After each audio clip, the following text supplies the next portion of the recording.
Hey, Gwen, thanks so much for spending some time with us. This is so Of fun. course. Yeah. Okay, I just have a couple questions for. So, what did you want to be when you grew up? A writer. From the very beginning? Yes. Yeah, I didn't know TV. I mean, that wasn't something that was, I think, really in my head until I was like a teenager, maybe. But I always loved to write. And it was, yeah, something I did as long as I can remember. I enjoyed it. I had different little, like, I danced for a long time. So I wanted to be a ballet dancer for a little bit when I was a child, an architect for a little bit, but they never lasted. It was always writing. Were you always writing, even from a little girl? Yeah, always something. Yeah, always little stories. So, Um, I know you started like at the very beginning in the TV shows, like as an assistant, correct? hmm So, I'm just really interested. So many people are production assistants, so many people start off in the business. What do you think it is about you that kept you going, and what made you stand out from everybody else? Like, what qualities do you think? Yeah, it honestly is a little bit of luck and opportunity, and it depends on who you are working for and if they are able to sort of give you those opportunities and mentor you. But I think I always knew exactly what I wanted to do. Mhm. And so that was helpful. Like even I know when I interviewed with Matt Olmstead, who ran the show and who I was his assistant, he asked right off the bat in the interview, like, what do you want to do? And I knew, like, I want to write on a television show, I want to write in a drama. And he asked me about my writing right away. And so I think I was able to be intentional because someone allowed me the space to do it. But I also, I took advantage of those opportunities and made sure I had scripts ready, made sure I had things to show him. Um, So, from and the get-go, were you writing spec scripts on the side just in case? yeah, yeah, I was writing, yeah, I wrote some PD scripts. I wrote a lot of, yeah, at the time, like specs were very in of writing different episodes of different television shows. So I did Right. that, but also pilots. Like I was always writing on my own because I knew that's what I wanted to do. So I was always coming up with some sort of material that, So, when was that? When was that moment that you had an opportunity to get something in front of somebody and to like move into your next yeah, piece? yeah. I had sent a lot of my stuff out to various people, and there was one script that made its way to a writer who was interested in working on it with me, and then made its way to their agents who signed me. So that was kind of my first thing that got me in doors. But then I didn't get staffed until Matt read my stuff, and that was probably I think my second year working for him, or maybe my first year he read something, but then I didn't get staffed till my second, I think is how it went. So yeah, I mean, it definitely took a while. I was out here in LA for I think like 4 years before I got an agent, before I got on a television show. Like it was definitely a slow build, but then yeah. And what, like, I'm always interested in that there's always like this moment that you go from like pursuing something to getting a big opportunity where your life sort of changes. Yeah. What was that for you? That was the co-write. When I got a co-write, I would say was the first thing because I had wanted to do it for so long, and then you're given the opportunity, and I was like, I don't know if I should do it. And like, you have a short amount of time, and it's suddenly, yeah, don't mess it up because it could either be something or it could be nothing, you know? Right. Um, so I think that was the first time I felt that of like, oh, this is this could do something, or it could show me that maybe this isn't for me, either one of those. You know what I think? I like nobody does this on their own. Like I Yeah. feel like, at least for me, my life is I've been surrounded by a couple of cheerleaders, who, like, when you have a moment of doubt, or when would like just cheerlead you through that next piece. Who are your cheerleaders? Certainly just in my life, and they help me with my job too, is my family for sure. My sister, my mom, my brother.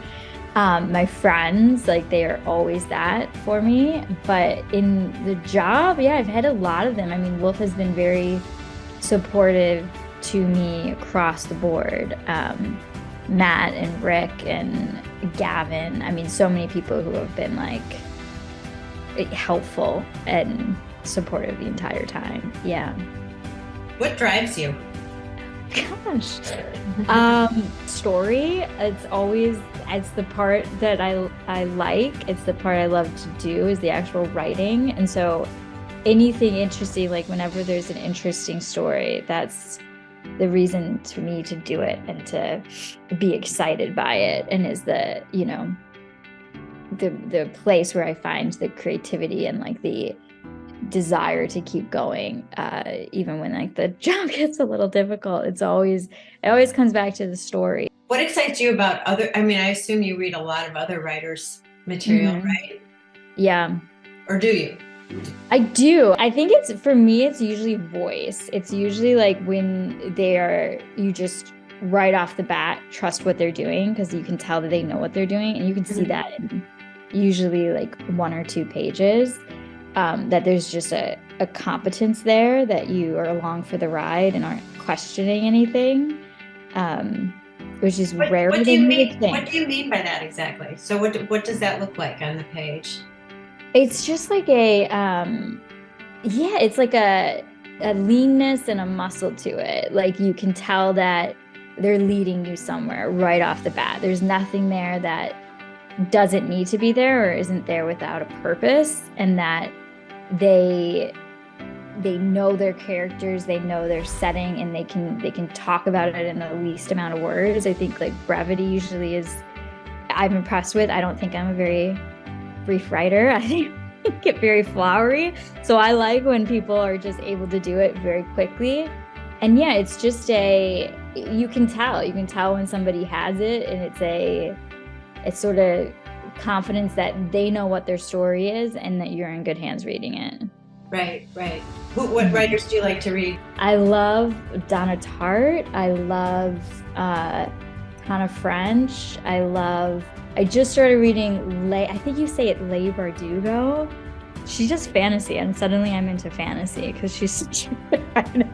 So yeah, I like her quite a bit. I like science fiction too. I will read a little bit of everything across the board. Yeah. Got it. So what is the show you haven't written yet? I would love to eventually do something related to crime, but probably more from like a criminal's perspective, just because I've been doing the police perspective for so long. Right. But definitely still in like the crime world, just a little, probably a different sort of expansion of that. What kind of advice would you give like a new writer, like just starting? Write as much as you possibly can and find any way to get access, like whatever that looks like. I think I was always intimidated when people told me like, oh, you got to network and you got to go to like networking events, because it's just not very quiet. It's just not me. Like I wasn't going to meet somebody at a networking event. But like, I found it in different ways. I worked for a film school and was able to meet a bunch of filmmakers that would come in and give speeches. I think there's 1,000 ways to find it, but to work on your writing is the most important, because it's the only thing that's going to actually get you in the door. Like someone will give you a shot, but if you can't actually write, you're going to be, in and out quick.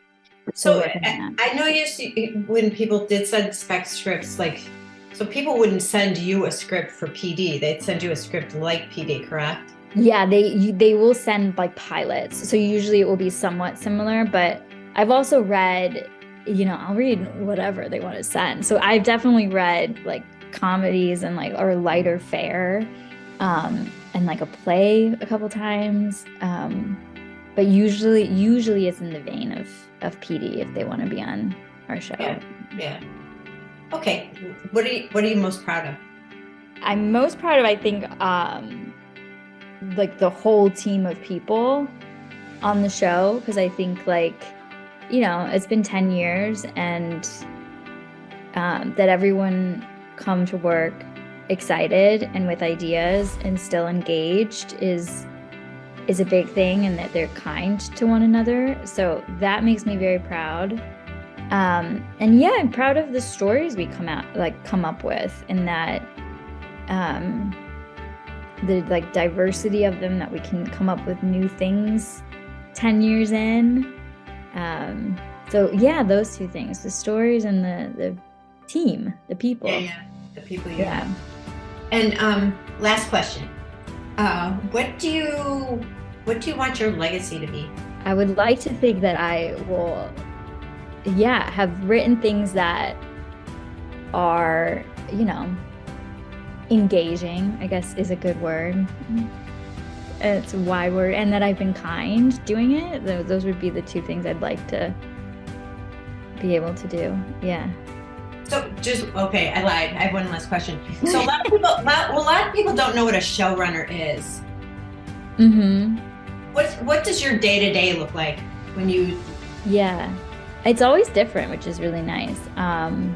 I think it's just like being in charge of the story is the most general way to say it. So usually it's a lot of writing. Usually it's most of my day is writing, whether that's, writing a script that I'm doing on my own, or working with another writer, or doing a pass at something, or, doing edits. Like usually that's it. And then a lot of brainstorming, a lot of trying to come up with new ideas, and meetings, meetings with production, and meetings with problem solving sometimes. But yeah, a lot of Zooms, and then a lot of staring at a screen and writing is the general.